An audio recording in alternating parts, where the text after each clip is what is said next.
तो पिछले एपिसोड में हमने देखा संस्कृत वर्णमाला के व्यंजनों के क्लासरूम में सिटिंग अरेंजमेंट क्या है, वो कौन से 25 वर्ण है जिन्होंने टाइम टू टाइम एडमिशन लेके पढ़ना शुरू कर दिया, और ये भी देखा कि कैसे ट्रस्टी के रिकमेंडेशन से टीचर को उन 8 व्यंजनों को भी एडमिशन देना पड़ा जो कि लेट एडमिशन थे।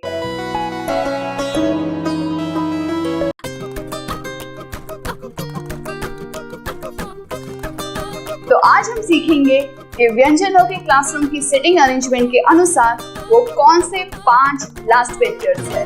अगर आप में से कोई लास्ट बेंचर है तो आप अपना अनुभव मेरे साथ शेयर करना कि लास्ट बेंचर्स कैसे लोग होते हैं। Are they smart and intellectual people और are they very lazy and naughty? क्योंकि व्यंजनों के क्लासरूम में जो लास्ट बेंचर्स है they are very very naughty, they are notorious children. Staff room में जब 2 टीचर्स के अंदर बात हो रही थी कि इस लड़के को जानते हो, तो दूसरे टीचर कहती है, अरे मैडम उस लड़के का तो नाम भी मत लो, इतनी शैतानी करता है वो। उसी तरह से व्यंजन के क्लासरूम में ये 5 लास्ट बेंचर्स बहुत मस्ती करते हैं। उनके तो नाम भी ऐसे हैं जो आज तक ना मैं ना आप कोई अच्छे से उच्चारण ही नहीं कर पाते। इया, ण, न, म। प्रिय छात्र, मैं हूं आपकी संस्कृत आचार्य डॉक्टर नम्रता। स्वागत है आपका नमस्ते संस्कृत यूट्यूब चैनल पर। सिंप्लीफाइड संस्कृत लर्निंग के लिए हमारे चैनल से जुड़िए। Press the subscribe button and don't forget to click on the bell icon. Let's get started. जैसे उन शरारत बच्चों का नाम हम नहीं ले सकते, वैसे इन 5 का भी नाम लेना थोड़ा सा मुश्किल है। और रोमन अक्षरों में तो N और M से ही सभी वर्णों का नाम लिया जाता है। फर्क सिर्फ इतना है, अंग को N विथ डॉट अबाव, इया को N with a wave shape above, अना को N with a dot below, और न और म को सिर्फ N और M। तो ये रहा हमारा 25 वर्णों का क्लासरूम, जिसमें क, च, ट, त, प इन रो में लास्ट बेंचर्स है क्रमशः अंग, इया, न और म। अब आप कहेंगे अन्य भाषाओं में तो इन 5 व्यंजनों का तो हम उपयोग ही नहीं करते, तो इनका उपयोग कैसे करेंगे? बहुत सिंपल सी बात है। अन्य भाषा में हम इन 5 की जगह पे ऊपर बिंदी यानी कि अनुस्वार से इनका उपयोग सरल कर देते हैं, लेकिन वास्तविकता में हम अनुस्वार की जगह पे इन 5 वर्णों का इस्तेमाल करेंगे। चलिए देखते हैं कैसे। जैसे कि अन्य भाषा में हम गंगा, पंकजम, टंकणम कुछ इस तरह से अनुस्वार लगाकर लिखते हैं। अब इसमें जो अनुस्वार है ये लास्ट बेंचर्स नॉटी होने के साथ अपने अपने फील्ड में परिश्रमी और इंटेलेक्चुअल पीपल भी है। जैसे कि अनुस्वार के बाद का अक्षर जो ग या क या किसी क वर्ग का हो, तो क वर्ग से पास कर करके अंग को वो दायित्व मिलेगा कि अनुस्वार का परिवर्तन वो अपने आप कर ले। जब क वर्ग के किसी व्यंजनों अनुस्वार के बाद आते हैं तो वो कहते हैं अनुस्वार का परिवर्तन होगा, लेकिन वो उनके ही पंचम अक्षर अंग में होगा। तो इस तरह से गंगा को हम इस तरह से संस्कृत में लिखेंगे। पंकजम को भी कुछ इस तरह से संस्कृत में लिखा जाएगा। और टंकणम यानी कि टाइपिंग, इसको भी हम अंग और फिर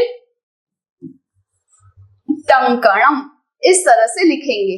तो हमने देखा कि अनुस्वार के बाद क वर्ग होने से अनुस्वार का परिवर्तन अंग में होगा। अब आप सोचेंगे इन 5 लास्ट बेंचर्स में ऐसी तो क्या कॉमन चीज है? So the common thing is उन सभी का उच्चारण नासिका से होता है। यानी if we are having cold and cough, जब हमें सर्दी हो तब हम अपने स्पीच में जहां ये 5 अक्षर आते हैं वो हम प्रोनाउंस ही नहीं कर सकते।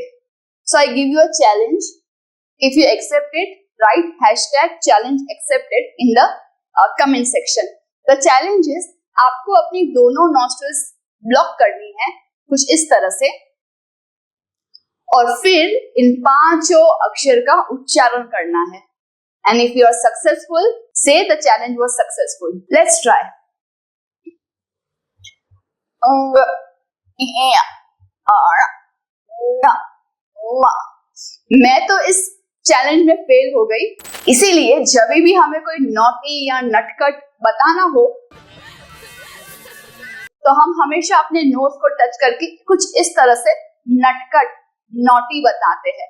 तो सेम बात यहाँ पे अप्लाई होती है। ये 5 लास्ट वेंचर्स नॉटी भी है और उनका उच्चारण स्थान नासिका ये भी है। अब उसी तरह से च छ ज ज, अगर ये 4 में से कोई वर्ण अनुस्वार के बाद होता है तो अनुस्वार का परिवर्तन इया में होगा। तो हम इसमें मंच में म आधा इया और च इस तरह से लिखेंगे। चंचल को च इया च और ल इस तरह से लिखेंगे। तो हो गए ना ये भी इया, नॉटी के साथ साथ अपने अपने फील्ड में स्मार्ट। उसी तरह से जो थर्ड रो है ट ठ ड ढ, वो भी खो देते देते अनुस्वार का परिवर्तन अण में करवाते हैं। जैसे कि पांडु, कंठ, कंठी और कुंड अन्य भाषा में अनुस्वार के साथ लिखा जाता है और संस्कृत में अण के साथ। तो संस्कृत में पांडु इस तरह से लिखेंगे, कंठ इस तरह से, कंठी और कुंड भी उसी प्रकार से। तो संस्कृत में भी हम अनुस्वार यूज करते हैं। तो इसके लिए एक स्पेशल नियम है जो बहुत इजी है। कहाँ हमें अनुस्वार का प्रयोग करना चाहिए और कहाँ हमें आधा म का प्रयोग करना चाहिए। एक छोटी सी ट्रिक है, जैसे अगले शब्द में स्वर हो अ, ई, आ इत्यादि, तो सामने वोवेल्स को देख करके आधा म रेडी टू मिंगल बन जाता है। यानी ये जो अतिथि है वो जब घर आते हैं तो ये जो बच्चा आधा म है वो खुशी खुशी उनके साथ मिंगल करना चाहता है, बातचीत करना चाहता है। तो जब स्वर हो तब हम आधे म का यूज करेंगे। अब मान लीजिए आपके घर पे ऐसे अतिथि आए जो आपको बहुत ऑकवर्ड फील करवाते हैं, आप उनसे ज्यादा परिचय नहीं रखते हैं, तो आप क्या करना पसंद करेंगे? उनके साथ बैठना, बातचीत करना, या फटाफट से ऊपर अपने बेडरूम में चले जाना? तो अनुस्वार का वही हाल है। जब अगले शब्द में कोई भी व्यंजन हो, जैसे कि न, त, त इत्यादि कोई भी कॉन्सोनेंट हो, तो हमेशा अनुस्वार का प्रयोग होगा और न के आधे म का। तो बस ये छोटा सा डिफरेंस था और बहुत इजी है। काफी लोग इस नियम के बारे में जानते नहीं है और कुछ जानते हुए भी इसका प्रयोग नहीं करते। तो जो आप अच्छे संस्कृत विद्यार्थी हो तो आप इसका प्रयोग अवश्य करेंगे। तो इस तरह से हमने देखा अंग, इया, रा, न, म कैसे नोटोरियस लास्ट वेंचर्स है और साथ में इंटेलेक्चुअली अपना अपना दायित्व निभाते हैं। अगले एपिसोड में हम ये देखेंगे व्यंजनों में परस्पर कितनी भाईबंदी है।